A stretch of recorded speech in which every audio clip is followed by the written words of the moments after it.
আমরা আজকে নতুন একটা চ্যাপ্টার শুরু করতে যাচ্ছি। আজকের চ্যাপ্টারের নাম হচ্ছে সোশ্যাল কমিউনিকেশন। সোশ্যাল কমিউনিকেশনের আন্ডারে বেশ কয়েকটা লেকচার আছে। আজকের লেকচারটা ইন জেনারেল সোশ্যাল কমিউনিকেশনস এর কিছু টিপস নিয়ে। সোশ্যাল কমিউনিকেশন কি? আমরা সামাজিক জীব, মানুষ সামাজিক জীব। সমাজে বসবাস করতে গেলে আমাদের প্রতিনিয়ত অনেকের সাথে যোগাযোগ রক্ষা করতে হয়। এখন এই যে যোগাযোগ রক্ষা করি, এই যোগাযোগ রক্ষা করার নিয়মটা আমরা কখন কোথায় শিখি? ছোটবেলা থেকেই শিখি, পরিবারে শিখি, স্কুল কলেজে শিখি। আস্তে আস্তে যখন আমাদের কাজের পরিধি বাড়ে, কাজের অঙ্গনেও কিভাবে আমরা প্রপারলি কমিউনিকেট করতে হয় শিখি। কিন্তু আমার মনে হয়েছে অনেক কিছু আমরা শিখি, আবার অনেক কিছু ভুলে যাই, অনেক কিছু আমরা ইগনোর করতে শুরু করি। অনেক গুরুত্বপূর্ণ ব্যাপার যেটা কমিউনিকেশনের জন্য খুবই গুরুত্বপূর্ণ, যেগুলো আমরা ভুলে যাই, সেগুলোই আমি আজকে আসলে আপনাদের মনে করিয়ে দেবো। আমি যা বলছি তা নতুন কোনো কথা না, আপনারা জানেন। কিন্তু আমার মনে হয় আমাদের সামাজিক প্রেক্ষাপটে এই কথাগুলো যদি আবার নতুন করে আমরা শুনি বা শিখি, তাহলে জীবনটা সহজ হবে। একটা উদাহরণ দেই। অনেক সময় হয় কি, আমরা ভুলে যাই যে অনেক বছর ধরে একটা সম্পর্ক তৈরি হয়েছে, একটা ভুল বোঝাবুঝি, একটা মনোমালিন্য, একটা রূঢ় কথাতে সেই সম্পর্কটা ভেঙে যায়। আমরা কি চাই সেরকম ঘটনা ঘটুক? আমাদের পরিবারে সেরকম ঘটনা ঘটুক আমরা চাই না, আমাদের কাজের ক্ষেত্রেও সেরকম ঘটনা ঘটুক আমরা চাই না। এই কারণে আজকের টিপসগুলো যদিও শুনে মনে হতে পারে খুবই কমন সেন্স, কিন্তু আসলে খুবই গুরুত্বপূর্ণ। একটু মন দিয়ে শুনবেন।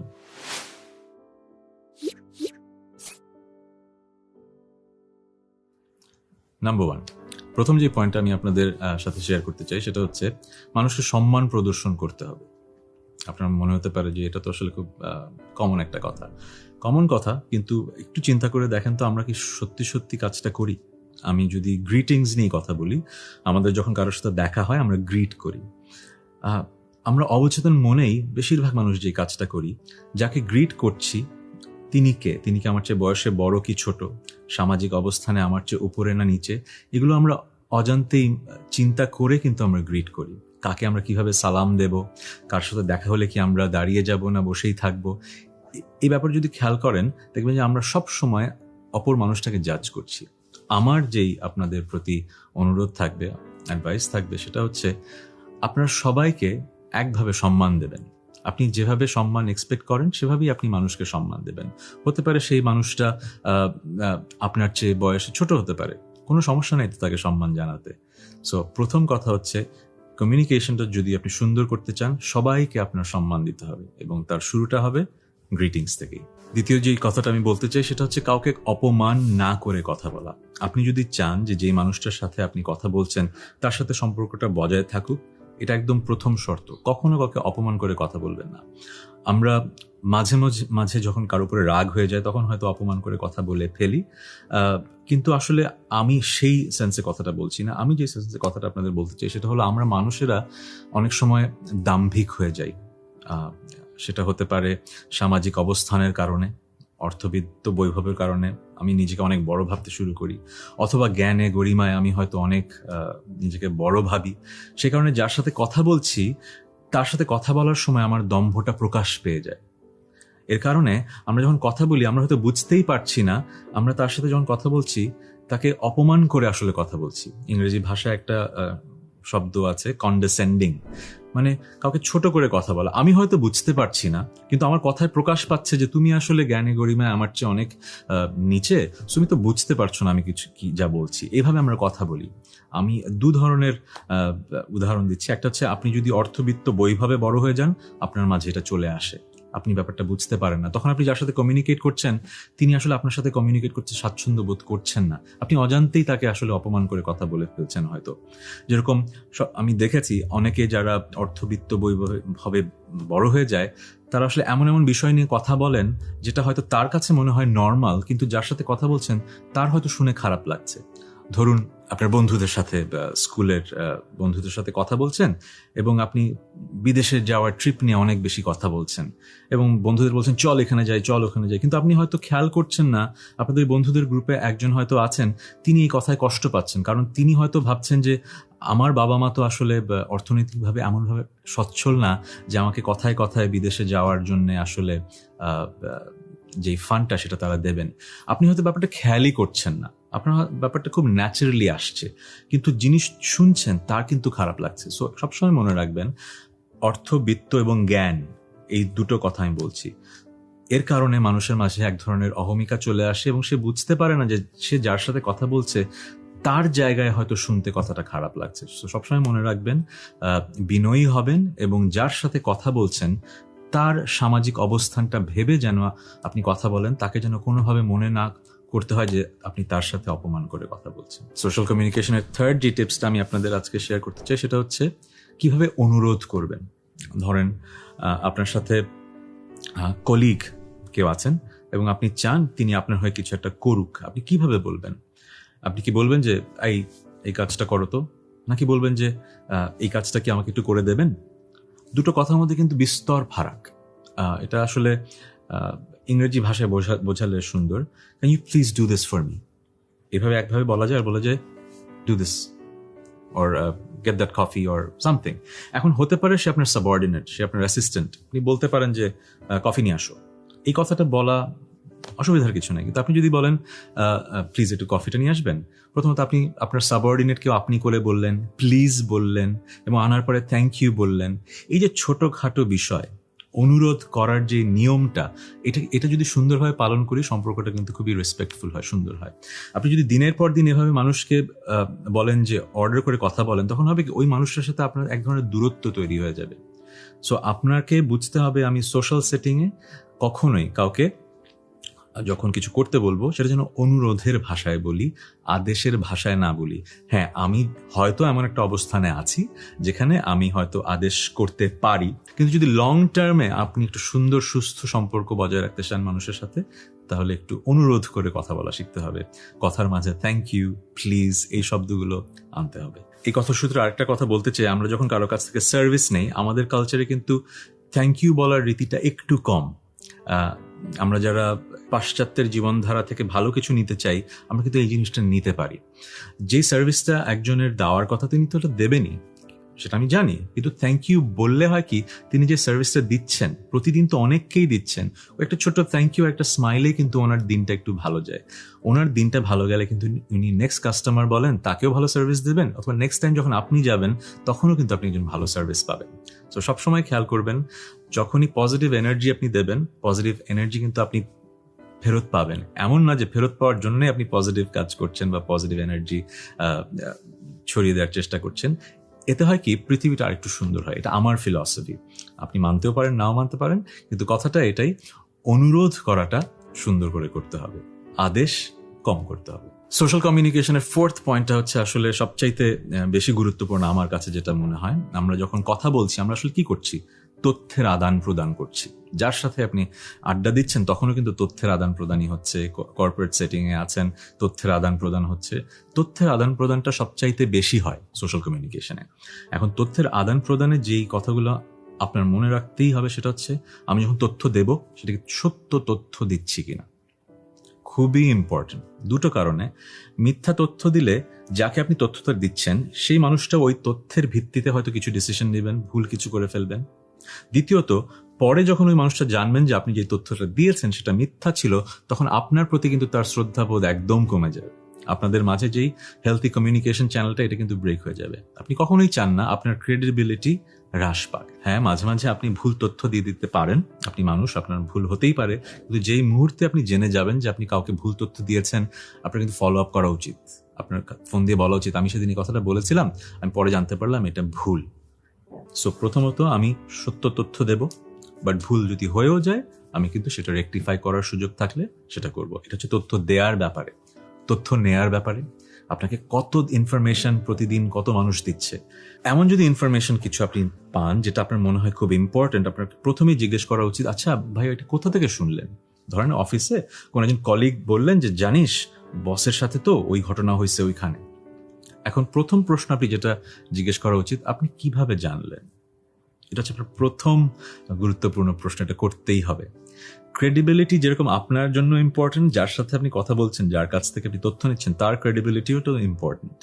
সো সে যদি এমন একটা তথ্য দিয়ে দেয় যেটা ভুল, যার ভিত্তিতে আপনি যদি অন্য কাউকে এই কথাটা বলেন অথবা কোনো একটা ডিসিশন নিয়ে নেন, তখন হবে কি আপনি নিজে একটা অপ্রস্তুত পজিশনে পড়ে যাবেন। সো দুটো জিনিস, তথ্য আদান প্রদানের ব্যাপারে আমি সত্য তথ্য দেব, আমি সত্য তথ্য নেওয়ার চেষ্টা করব। 5 নম্বর টিপস, এটা আসলে এত কমন একটা কথা যে আমরা আসলে সবচেয়ে আগে ভুলে যাই। ছোটবেলায় আমরা শিখেছি পরচর্চা করব না, কিন্তু আমরা আশেপাশে যদি তাকাই, আপনার কি মনে হয় আমরা সবচেয়ে বেশি কি এই কাজটা করি না? আমরা এই কাজটা কিন্তু করি। এখন আমার কথা হচ্ছে, এই কমিউনিকেশন কোর্সে আমি যে যখন এই কথাটা বলছি, আপনাদের কি আসলে কি মাথায় রেজিস্টার করবে? কারণ ছোটবেলা থেকেই তো শুনেছেন, সেটা ধর্মীয় দৃষ্টিকোণ থেকেও শিখেছেন পরচর্চা খারাপ, সামাজিক দৃষ্টিকোণ থেকেও শিখেছেন পরচর্চা খারাপ, তাও তো আমরা প্রতিনিয়ত পরচর্চা করছি। তাহলে একটা ছোট্ট কমিউনিকেশনের কোর্সে এই কথাটা শুনলে কি আপনি বদলে যাবেন? হয়তো সবাই বদলাবেন না, কিন্তু কিছু মানুষ বদলাবেন। সেখানেই হয়তো এই কথাটার সার্থকতা হয়। কি, একটা কথা ছোটবেলায় শুনলে আমরা ভুলে যাই, বড় হয়ে আবার শুনলে হয়তো মনে হয় যে না, আসলে এখন তো আমি বুঝি, আমি আমার মেধা বুদ্ধি দিয়ে এই কথাটা তো আসলে আমার মাথায় নেওয়া উচিত, আমার তো এখন পরচর্চাটা করা উচিত না। কেন করা উচিত না? সোশ্যাল কমিউনিকেশনের সবচাইতে বড় ভাইরাস আমি বলবো পরচর্চা করা। আমরা পরচর্চাটা কেন করি, এর মূলে যদি যাই, আমরা যেটা হয়, আমরা নিজেকে নিয়ে যেহেতু সুখী নই, আমরা এই কারণে পরচর্চা বেশি করি। এটা আমার পার্সোনাল মতামত, আপনি এগ্রি করবেন কিনা জানি না।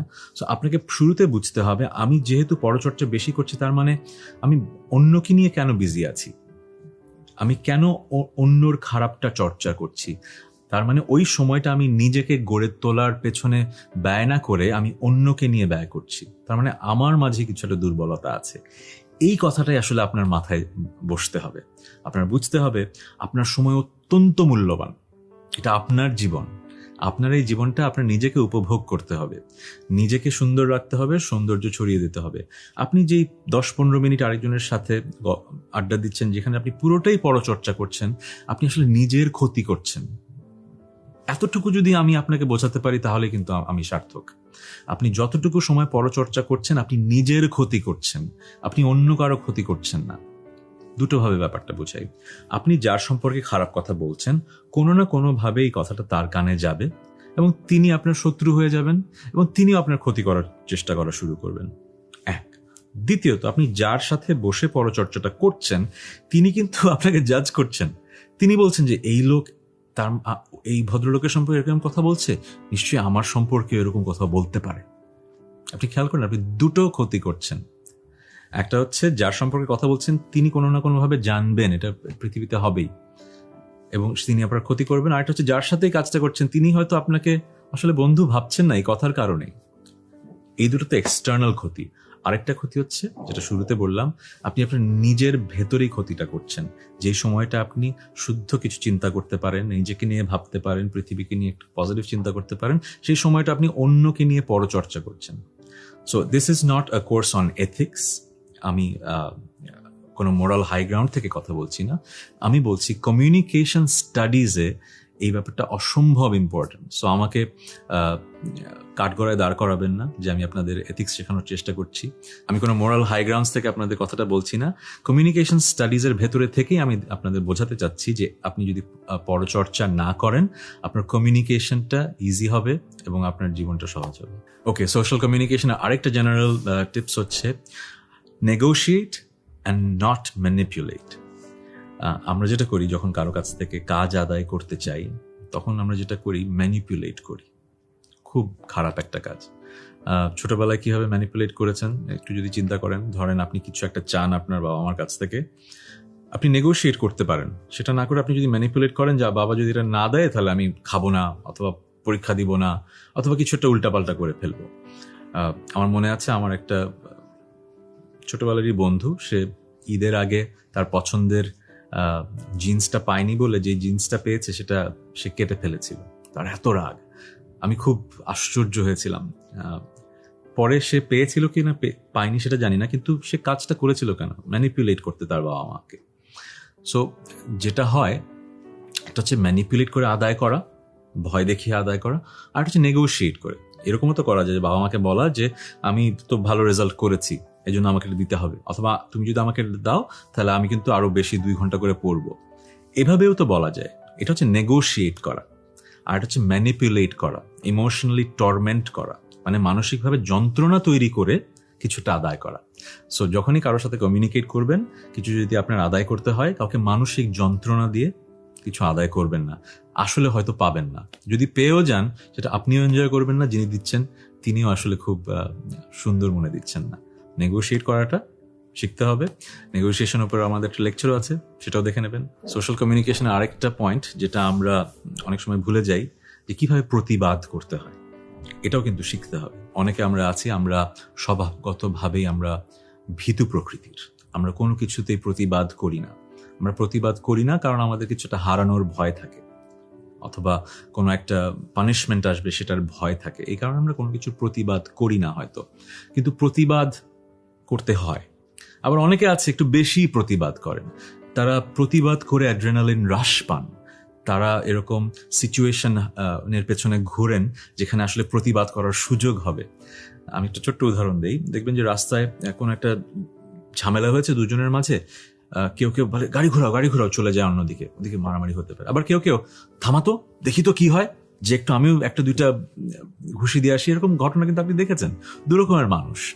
এক ধরনের মানুষ এরকম সিচুয়েশন থেকে বেরিয়ে আসতে চায়, যারা কোনো প্রতিবাদ করতে চায় না, হয়তো ওখানে কিছু একটা হচ্ছে যেটার প্রতিবাদ করা উচিত।